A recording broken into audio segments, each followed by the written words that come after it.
পিএইচডির funding এবং সুপারভিশনের জন্য আমাদের প্রফেসরদেরকে ইমেল করতে হয়। আনফর্চুনেটলি বেশিরভাগ সময় আমরা ওনাদের থেকে রিপ্লাইটা পাই না। এর অনেকগুলি কারণ রয়েছে।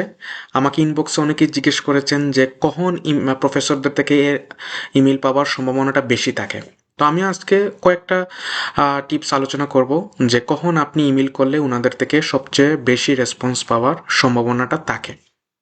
তো প্রথম যে বিষয়টা আপনারা খেয়াল করবেন সেটা হচ্ছে আপনি উইকেন্ডে কখনো ইমেল করবেন না।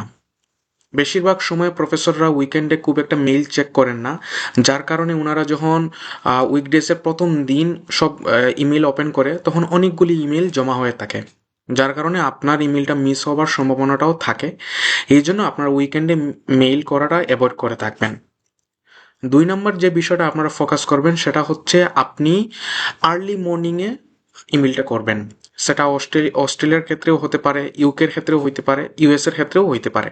কিন্তু আপনারা চেষ্টা করবেন যে আর্লি মর্নিংয়েই ইমেলটা করার জন্য। আর্লি মর্নিং বলতে 10টা থেকে 11টার মধ্যে চেষ্টা করবেন সকাল সকাল ইমেলটা করার জন্য। যেটা করতে পারেন, আগের রাতে আপনি একটা ইমেল ড্রাফট করে এবং সেটা শিডিউল করে সেন্ড করে রেখে দিতে পারেন, যেটা অটোমেটিক সকাল 9টা অথবা 10টায় চলে যাবে।